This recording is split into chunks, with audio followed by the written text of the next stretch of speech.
Halo, selamat datang kembali teman-teman. Kita akan lanjut untuk membahas mengenai performa atlet.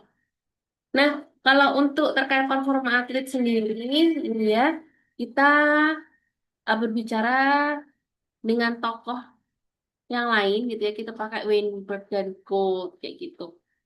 Eh, Sebenarnya kalau dua tokoh ini sebenarnya adalah dua orang tokoh gitu ya terkenal atau tokoh besar gitu ya dalam psikologi olahraga kayak gitu.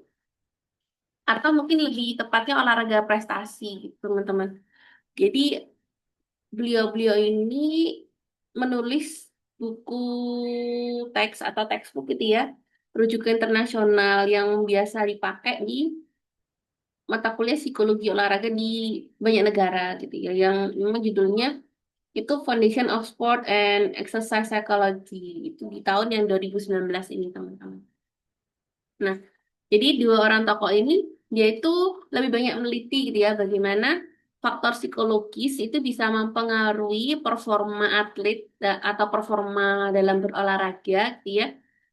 Dan sebaliknya, bagaimana aktivitas olahraga ini bisa mempengaruhi atau berdampak terhadap kesehatan mental gitu ya dan kesejahteraan atau well-being individu itu sendiri kayak gitu. Kalau untuk definisi performa atlet menurut Weinberg and Gold ini adalah hasil integrasi gitu ya dari empat komponen, teman-teman. Jadi kemampuan fisik atau kondisi fisik gitu ya. Berarti misalnya berkaitan dengan seberapa dia fit hari itu, bagaimana sebugar apa dia gitu ya. Apakah ada cedera atau tidak kayak gitu. Kemudian bagaimana koordinasi tubuhnya pada hari itu dan seterusnya gitu. Kedua, keterampilan teknis. Jadi misalnya setiap atlet kan punya keterampilan teknis sendiri ya, entah gerakan-gerakan tertentu gitu ya. Kalau misalnya apa nih? Kalau basket berarti gimana seberapa tekniknya dia melakukan dribble gitu ya atau melakukan overlap dan sebagainya gitu ya. Kok overlap sih? Heeh, misalnya gitu ya. Atau misalnya tendangan dan seterusnya gitu ya. Aduh. Atau strategi taktik, maksudnya taktik tuh gimana? Saya pada saat permainan itu ada strategi apa atau taktik apa yang digunakan atau perlu mengambil keputusan apa, mengambil tendangan apa, gunting atau yang lain kayak gitu misalnya, contohnya teman-teman. Dan terakhir yang tidak kalah penting adalah mengenai kesiapan mental gitu ya, dalam menghadapi situasi kompetitif. Maksud yang dimaksud kesiapan mental itu misalnya berkaitan dengan yang sudah kita tahu ya, misalnya kayak regulasi emosi gitu ya, kemudian apa kemampuan mengelola emosi, konsentrasi atau fokus gitu ya, motivasi, self talk, kepercayaan diri atau sertifikasi dan seterusnya kayak gitu.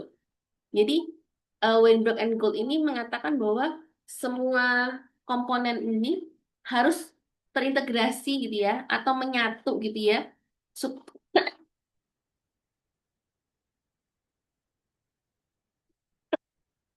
Bentar, komen-komen. Minum dulu ya.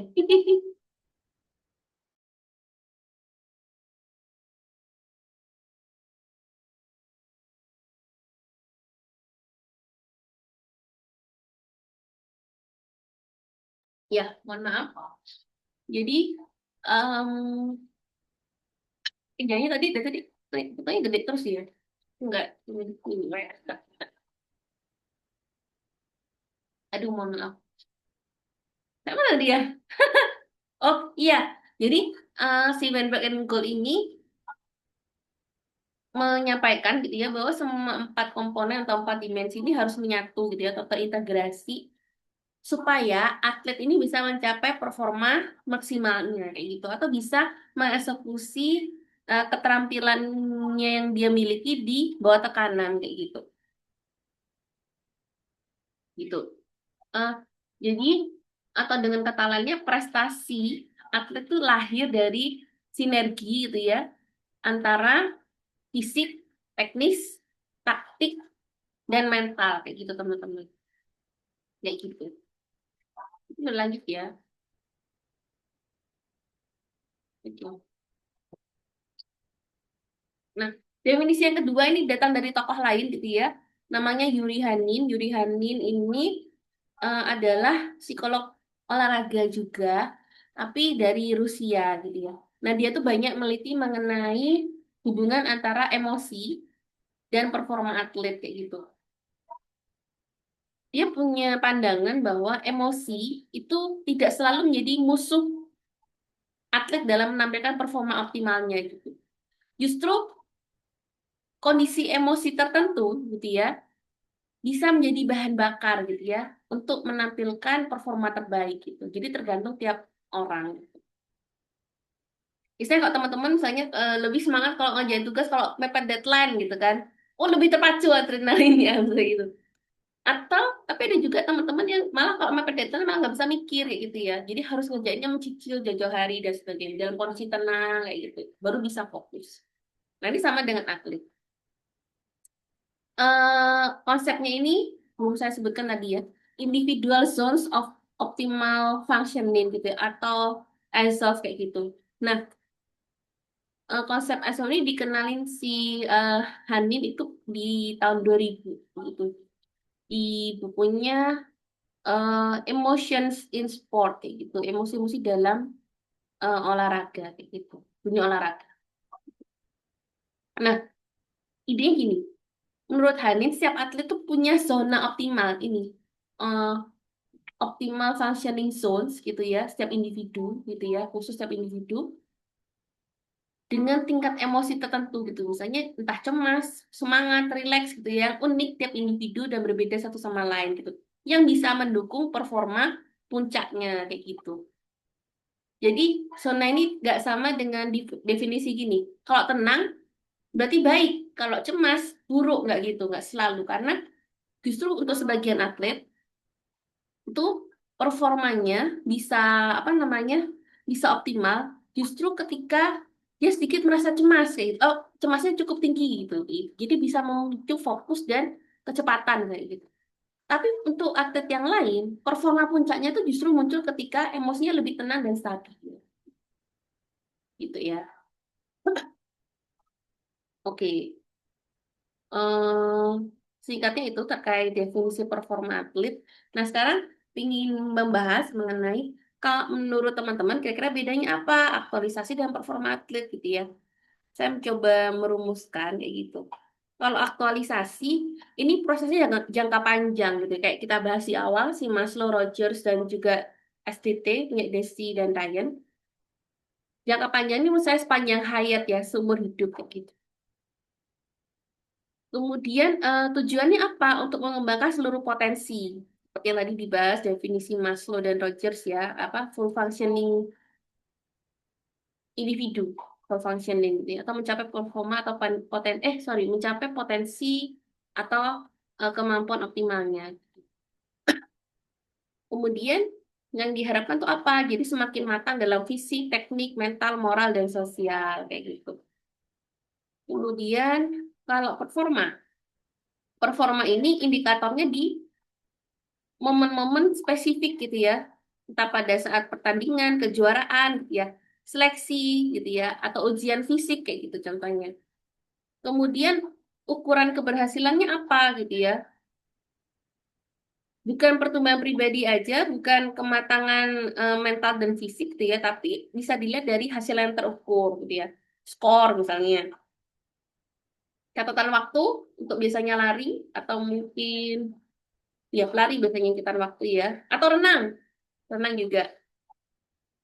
Medali gitu ya itu bisa terkait ukuran keberhasilan si performa atlet. Nah, karena dia hanya di momen tertentu sehingga sifatnya ini situasional gitu ya dipengaruhi oleh faktor eksternal juga. Contohnya apa misalnya lawannya nih kondisi lawannya gimana kayak gitu. Kondisi fisiknya dia hari itu gimana kayak gitu ya.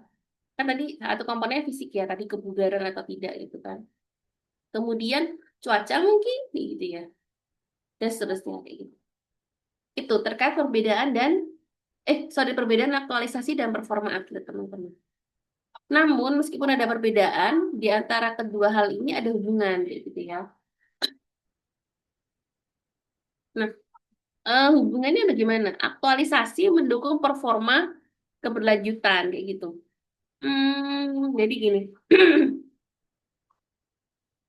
proses pertumbuhan pribadi, bagaimana seseorang bisa mencapai apa dirinya yang maksimal secara potensi dan kemampuannya itu apa namanya menjadi fondasi gitu ya atau dasar atau lebih bisa mendukung eh apa ya lebih bisa mendukung ada aku sok bingung dah kayak mana. Lebih bisa mendukung tercapainya performa yang konsisten dan optimal gitu ya. Jadi kalau seorang itu punya aktualisasi diri yang apa lebih mapan, harapannya dia bisa lebih menampilkan performa lebih stabil gitu ya. Kayak gitu. Atlet gak punya motivasi jangka panjang, atlet kalau punya apa namanya makna hidup gitu ya dari aktivitas yang dia jalani, itu harapannya lebih punya daya tahan terhadap tekanan kayak gitu. Meskipun performanya hari itu tidak baik, tapi dia mau terus latihan, dia tidak menyerah, mau lakukan evaluasi dan seterusnya.